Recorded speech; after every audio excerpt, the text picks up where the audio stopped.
So you flew to Hollywood, and you were going to have your first meeting with Hal Kanter, the Yes. creator of Julia.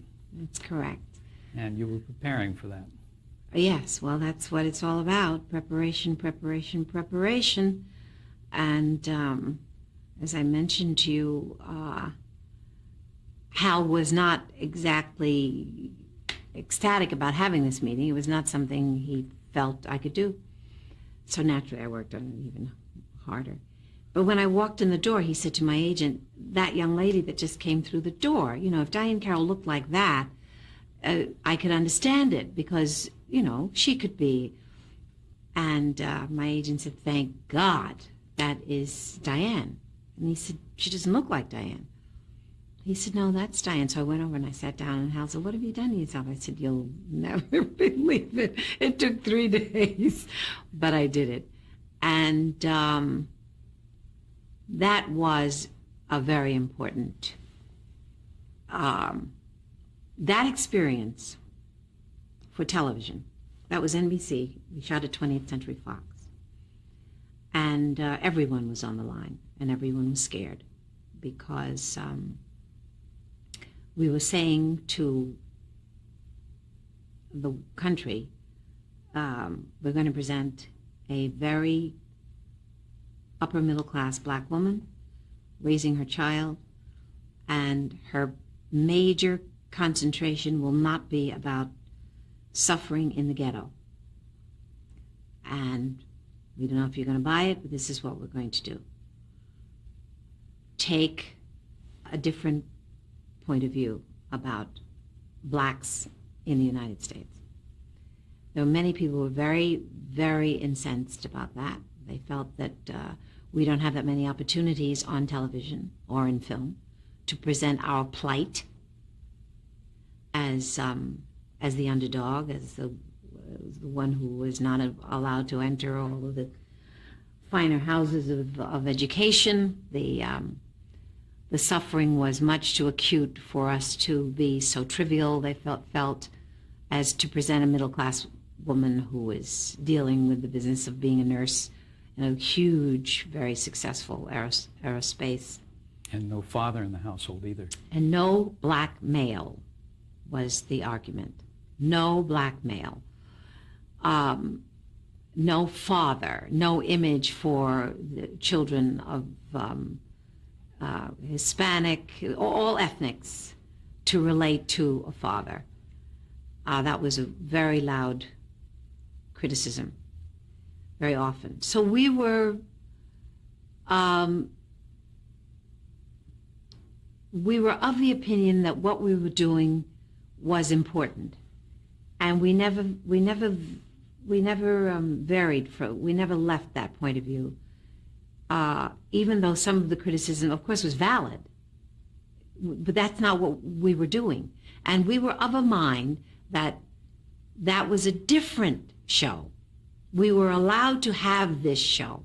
We were allowed to put this point of view on the air. We were allowed to have a comedy about a black middle-class family. Television was going to have the kind of scope in time that would allow the ghetto situation, the middle-class situation, the upper middle-class situation. Hal and I were of a mind about that. So while the criticism was heavy and sometimes very, very unkind, sometimes threatening, we stuck with that premise. We also hired black psychiatrists to guide us, to make sure that our child, my son, and his little playmate, both of them about 5 or 6 years of age when they were hired, that they were involved in situations that made them aware of black males. It's not that we didn't talk about situations. It may not have been his life, but we did talk about situations. Also, mother dated. And we brought the male into the house to say hello to the son, and usually it was another professional, black, that the young man was exposed to. So I think, and Hal feels that way too, that as we look back, that we're very proud of that piece of work. It represented a new thought. It represented something that was subject to a great deal of criticism. But I think those that criticized it to that extent were more narrow-minded and less visionary than Hal. So I think we came out all right. I think what you did was put audiences at ease where they've never been that way before, because you were playing a character that they could relate to. She was working mother in, even our living circumstances, her apartment. You can't believe people wrote columns. How could she live in that apartment? It's a little one-bedroom apartment or two-bedroom apartment, whatever it was. It was just the source of so much criticism. And where does she get those clothes? And we said, it's television. We're not doing a documentary. You have to change that thought. I said, where does Marlo Thomas get those clothes? She's an out-of-work actress. We began to cite. So you must stop believing that the only thing that is valid for blacks on television is a documentary. We're doing a comedy. Let us do a comedy. Slowly, it permeated. Did you hear from any black leaders? Oh, indeed. And what were their thoughts? The range of everything. From what? One was going to hang me and burn the house, burn my home. I heard everything. I heard it's wonderful. I heard you're a terrible sellout. I heard why is it that you want to be something that does not demand that the black male is there. And if you recall, during that period, several shows became reality that did not represent a male in the home.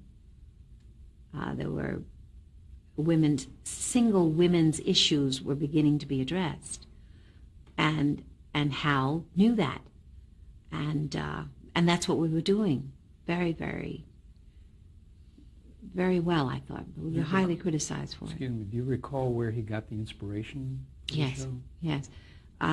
He went to an NAACP dinner, and the speaker was Roy Wilkins, and Roy Wilkins was very annoyed with the television industry, that there were not more blacks with positive role images on television. Hal left with that very much on his conscience. He left that dinner, and he went home, and he began to put Julia on paper. When they gave you that pilot script, what were your impressions? Was it something that you felt that you could do but needed changed? I didn't think of myself as a comedian. I didn't think of myself as someone that could handle, but I knew I could play it light. And I thought perhaps that Hal and I could find a middle ground, which I think eventually we found. And I thought that his writing was so good that even though I didn't have a comedic talent, that if I just stayed as the straight man, that he would make it work. And he did. I was very seldom in the position of trying to compete with, let's say, Carol Burnett, because that's not what I do. And I don't, that's a special gift unto itself. So we stayed away from that. But we kept humor. We kept funny situations. But as the series went on, you got more involved with the scripts, didn't you? Yes, we did. And we had... Tell me about that. I mean... We had to bring in authorities who were sometimes helpful, sometimes not. But also it made we fought all the time, Hal and I, constantly. Over what? Oh, the content, the how to play it. This script is not I can't say this the way you want me to say it without us getting into hot water over here. And I can't make these references to John Wayne. What do you mean? Well, because it means this to me and because it means that to you. So finally one day, I will never forget, Hal came to me and he said, I'm going to do another television show. I'm leaving this in the hands of his associate producer. And I'm going to work with a real professional. I'm leaving here. And I'm going to work with Jimmy Stewart. And about 3 months later, he called me and he's, may I come home?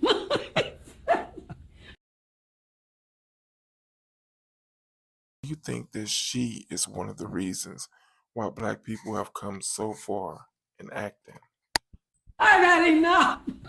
I said, oh, you think maybe you want to work with this old real professional? We've become, through the years, very close friends. Well, you went through brimstone and fire together. Yes, we did. And we stuck it out together. See, that's what we didn't realize during that period of time, was that when it got really very hairy, I was in the hospital. I was hospitalized twice during Julia. For exhaustion? Exhaustion, a few other female problems that happened because of the workload. It was imperative that I make all the points. It was imperative that I be in front of the camera all the time. But you were also getting unsolicited advice from friends and people in the Black community. I think Harry Belafonte had an opinion on the show, didn't he? Yes, he did. I'm not sure that Harry felt it was really addressing what should be addressed.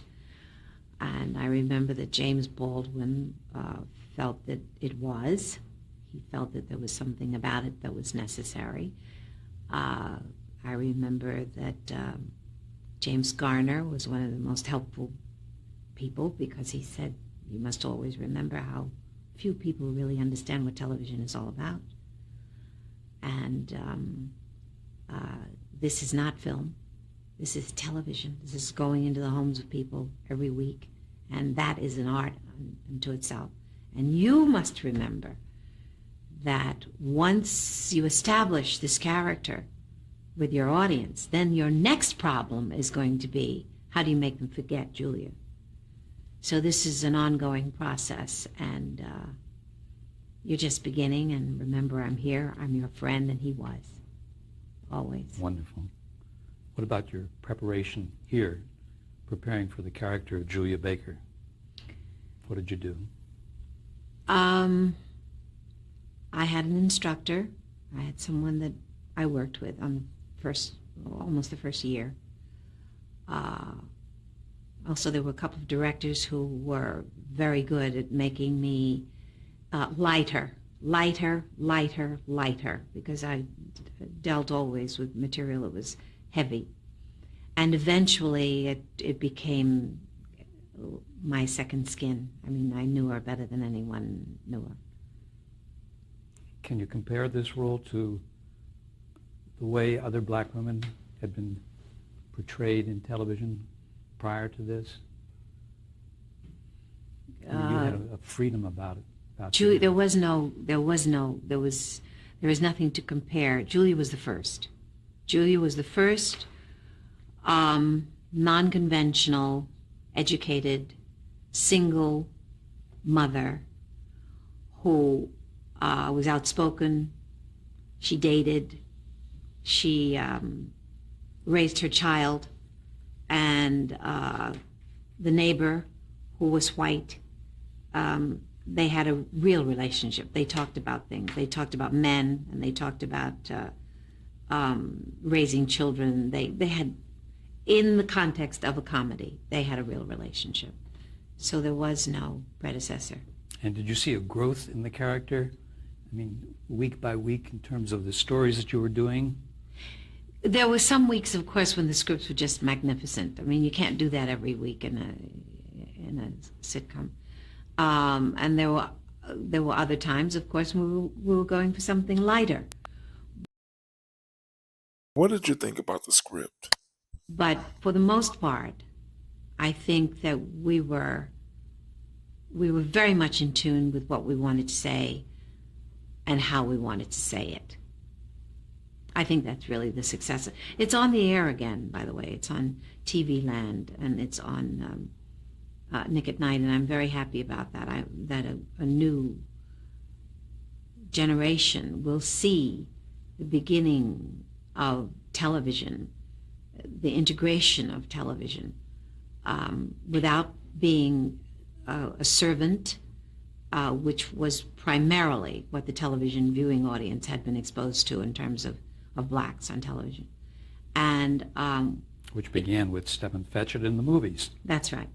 And that always was always the more comfortable place for the creator to go when confronted with, we must have a black on camera, always is in the role of a servant. And I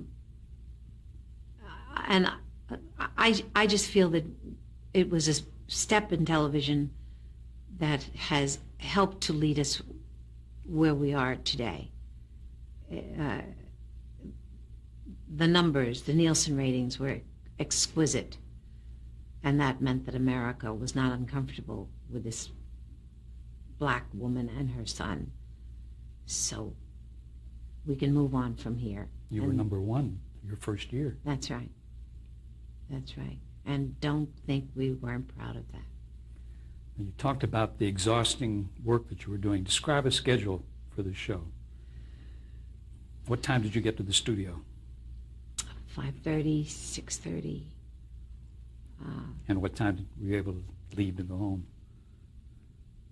8 o'clock, 9 o'clock at night. And sometimes there were script meetings when we finished shooting, because after a while, Hal and I really began to understand that our best work was together. And we'd all everyone would sit around, and he'd say, "Is that going to?" And I'd say, I think it will. Give me a chance. And I don't know, I think I improved his marriage. We'll ask Doris about it. Well, it's a great tribute to your intelligence that you were accepted by such a big-time writer as Hal Kanter and permitted to be in script rewrites and do all the contributions that you made to the scripts. I don't really know how much it had to do with intellect. I know that it had to do with persistence. And I know that it had to do with a certain kind of security that I had from my parents, because my father never let me believe that I was stranded out in the world alone. I was always able to come home. And I think that had a lot to do with the way I handled many things. You had a nice relationship with your son on that show, with Mark Copage. Yes. How was it working with a 5-year-old? Well, I like children, and they know I like them. You know, children know very well when they're in the presence of an adult who thinks of them as a pain in the neck. And his mother was not around. I think she was in Europe. So we formed kind of this bond. Once in a while he'd go home with me, until my daughter didn't like it. She was a little jealous of that, and that ended that. But his father was very, very cooperative in terms of our learning to bond. I saw a scene recently. Where was it? I think I was in New York visiting the offices of TV Land, who decided to put it back on the air. And I saw a scene, and I saw the connection between Mark and myself. It was a scene that it was never on the air, because he could never finish the sentence. You know, he had this adorable lisp, and the line was eternal. It went on forever and ever, and I'm sitting there pulling for him. But you can see the camaraderie, because he wasn't afraid to make mistakes and go back and do it all over again. It was good. You made it safe for him. Yes. Yeah. Yes. Yes, Yes, I felt that was my responsibility, and I think when you're working with children, that is your responsibility. Well, you could see that. I looked at a couple of episodes at the Museum of Radio and Television, and you could get a sense of that bond that you had with him. I'm glad. I'm really glad to hear you say that. Do you know that I was just honored by the Museum of Radio and Television? They did an interview with you, didn't they? Yes. Tell me about Lloyd Nolan, who played your boss. I say that to you because, you know, sometimes I forget that when you begin your career, those things never occur to you. But that when you get older, you realize how many people have been listening and watching, and they say, we'd like to pat you on the back and say, time well spent. And you've earned it. That sounds like an ending. It's only the beginning. Tell me about Lloyd Nolan. I've been around for a long time. Lloyd Nolan, Yes. the consummate actor, the intellect, the crusty old, he was Dr. Chegley. Very, very to himself gentleman. Studied anthropology, I think. It took a while for us to get to know each other.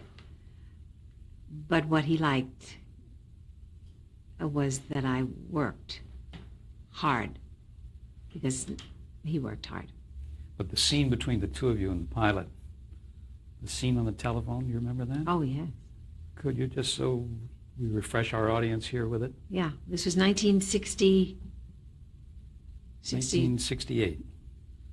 That's right. 1967 we started, I think, working Went on on it. the air September 17, 1968. I came out the end of 67 to go over and work, and then we went on the air. That's right, 1968. And in 1968, Hal Kanter decided that the logo that went on the air would be, hello, Dr. Chegley, this is Julia Baker, and so-and-so told me to call you because I would like to be interviewed for this job. And he said, yes, I know. And you do at 3 o'clock or something like that. I'm paraphrasing, of course. And I said, Dr. Chegley, has anyone mentioned to you, before I get there, I'd like to know, has anyone mentioned to you that I'm colored? And he said, really? I said, yes. He said, have you always been colored, or are you just trying to be fashionable? And that was startling in 1968. Absolutely. And Hal and I went around and around about the word colored. I said, we've got to get Negro in there. He said, no, it's not going to work. And we were attacked for not saying Negro. By whom? Oh, any segment of the white liberals, blacks, Who were some of the directors that you worked with, that you remember? Bernie Wiesen.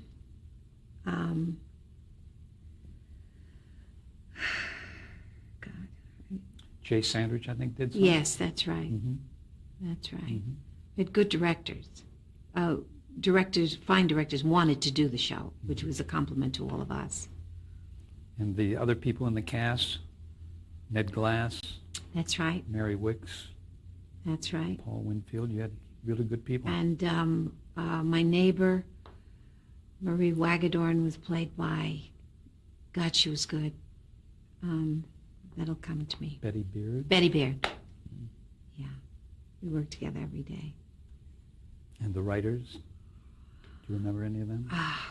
God, not at the moment, I don't. It's okay. But I want to tell you something.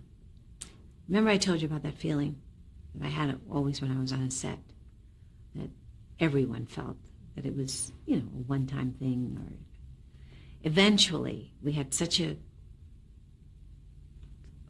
monumental success that no one expected, that everyone was quite comfortable being there. And I knew it the day that we were doing a script about the first time that I had been called a racial name. And I was a girl, and I was at a dance, and my assistant, who had a very funny sense of humor, and the script was all about how pretty I thought I looked at this dance, and this yellow organdy dress. It was silk organza, excuse me, and it was yards and yards of this yellow organza with this beautiful bow and wonderful big sleeves, and I couldn't believe it when so and so called me a nigger, and uh, she was supposed to, Betty Baird was supposed to have a response, and my assistant leaned over and she said, "Are you sure it wasn't a dress?" The entire crew was so relaxed by this time that everyone felt free to laugh. So the word, the horrible racial name, had not taken the moment, if you know what I mean. I know exactly what you mean. And it was wonderful to know that we had passed that point. A great point. You were nominated for an Emmy in 1969. That must have made you feel good. My assistant, by the way, I want to just say this. Her name is Louise Adamo, and she was with me for 31 years. Very, very proud of her for helping me to do the work. I'm sorry. That's all right. We were talking about your receiving an Emmy Award for your performance in Julia in 1969. Right. And did you, when you went up to the podium that time, did you feel compelled to make any kind of a statement for the black community? Well, wait a minute now. I'm confused here because I was nominated. Mm-hmm. And I see. But you didn't exactly. I did not win. Okay. The award went to Hope Lang. Oh, yes. In another TV series, which shall remain nameless. And excuse me, I fed you the wrong. That's okay. cue. I was devastated. That's why I stopped you, because getting a little cocky there. The show had been so successful that I think we all just felt, because the cameras were, I was in Vegas working, and the cameras were there to record this history-making moment when I was going to win.